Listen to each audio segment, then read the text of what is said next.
Hello friends, எல்லாம் எப்படி இருக்கீங்க? நல்லா இருக்கீங்களா ஃப்ரெண்ட்ஸ்? இன்றைக்கி நாம் ஒரு ஸ்வீட் ரெசிபியை தான் பார்க்க போகிறோம். பால் போலி ரொம்ப டேஸ்ட்டாக, ரொம்ப சிம்பிளாக இருக்கிற ரெசிபியை தான் மிஸ் பண்ணாமல் செஞ்சு பாருங்கள். டேஸ்ட்டும் ரொம்ப ஆசமாக இருக்குது. சிம்பிள் ரெசிபி எப்படி செய்கிறதுன்னு பார்க்கலாம் வாங்க. வந்து ஒரு 50 கிராம் பாதாம் இது சுடு தண்ணியில் ஊற வச்சுக்குங்க.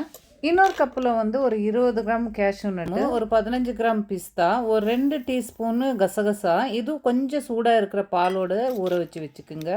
இது ரெண்டும் ஒரு அரை மணி நேரம் நல்லா ஊறட்டும். இப்போ அடுத்ததாக நம்ம பூரிக்கு மாவு ரெடி பண்ணிக்கலாம். ஒரு கப்பு மைதா எடுத்துக்கிட்டேன், 2 டேபிள் ஸ்பூன் ரவா சேர்த்துக்கிட்டேன், ஒரு 2 டேபிள் ஸ்பூன் நெய்யும், மாவுக்கு தேவையான அளவுக்கு உப்பு சேர்த்துக்கிட்டு நல்லா மிக்ஸ் பண்ணிக்கோங்க.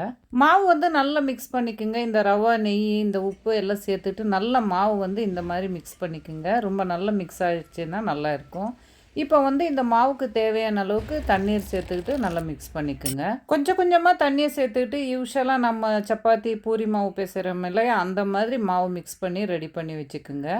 ரொம்ப தண்ணியாகவும் வேண்டாம், ரொம்ப கெட்டியாகவும் வேண்டாம். ஓரளவுக்கு இந்த மாதிரி மாவு மிக்ஸ் பண்ணிவிட்டு ஒரு தட்டு போட்டு மூடி வச்சுக்கோங்க. அடுத்ததான் நம்ம ஏற்கனவே ஊற வச்சுருந்தா இந்த பாதாம் நம்ம தோல் எடுத்துருக்குறோம். அப்புறம் இந்த கேஷ்யூ நட்டு, பிஸ்தா அது கூடயும் சேர்த்துக்கிறோம். இப்போ நாம் கட் பண்ணி வச்சுருந்தா ஒரு 50 கிராம் தேங்காய், அப்புறம் ஒரு 4-5 ஏலக்காவும் சேர்த்துக்கிட்டு நல்லா கிரைண்ட் பண்ணிக்கோங்க. இதுக்கு தண்ணி சேர்க்காதீங்க, கொஞ்சம் பால் சேர்த்துட்டு நீங்கள் கிரைண்ட் பண்ணிக்கோங்க. நல்லா இந்த அளவுக்கு கிரைண்ட் பண்ணிக்கோங்க. இப்போ நம்ம இந்த கிரைண்ட் பண்ணியிருக்கிறோமில்ல இந்த தேங்காய் நட்ஸ் எல்லாம், இதை நம்ம ஒரு பேனில் சேர்த்துக்க போகிறோம். இதுக்கு 1/2 லிட்ரு பால் நான் சேர்த்துருக்கிறேன். 1/2 லிட்ரு கெட்டியான பாலும் சேர்த்துக்கிட்டு நல்லா இப்போ மிக்ஸ். ஃபயர் மீடியமாக வச்சுக்குங்க. மீடியமாக வச்சுக்கிட்டு நல்லா இப்படி மிக்ஸ் பண்ணிவிட்டு வாங்க. பால் இப்படி பொங்கின உடனே நல்லா இப்படி மிக்ஸ் பண்ணிவிட்டு நல்லா ஒரு 10-15 நிமிஷம் நல்லா பால் நல்லா கொதிச்சுட்டு நல்லா சுண்டுச்சுன்னா நல்லா டேஸ்ட்டு ரொம்ப நல்லா இருக்கும்.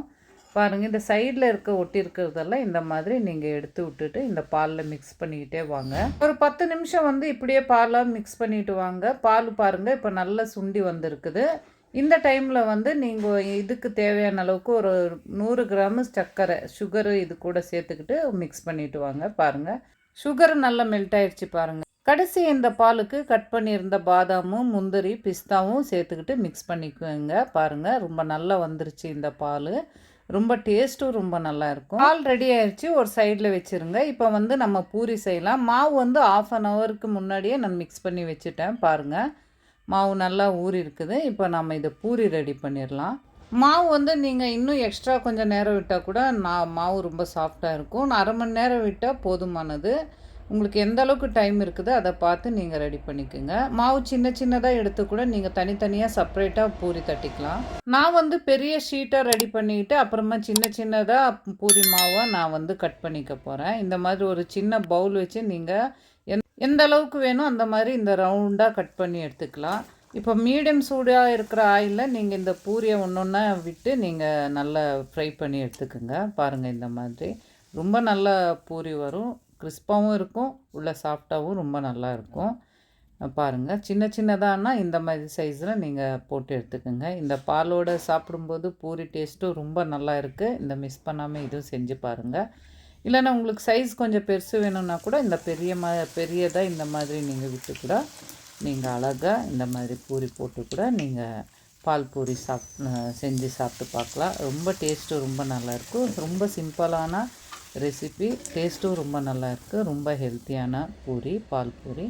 பாருங்கள், இந்த மாதிரி பூரி செஞ்சுட்டு நம்ம ஏற்கனவே செஞ்சு வச்சுருந்த இந்த பாலையும் இதை மேலே சேர்த்துக்கிட்டு நீங்கள் சாப்பிடும்போது டேஸ்ட்டும் ரொம்ப நல்லா இருக்கும். ஃப்ரெண்ட்ஸ், உங்களுக்கு ஒயிட் சுகர் தேவையில்லைனா கூட நீங்கள் ஜாகரி பவுட்ரு கூட சேர்த்து செய்யலாம். டேஸ்ட்டும் ரொம்ப நல்லாயிருக்கும். ரொம்ப சாஃப்டாகவும் ரொம்ப டேஸ்ட்டாக ரொம்ப நல்லா இருக்குது. இந்த வீடியோ பிடிச்சிருந்தால் லைக் பண்ணுங்கள், ஷேர் பண்ணுங்கள், சப்ஸ்கிரைப் பண்ணுங்கள், கமெண்ட் பண்ணுங்கள்.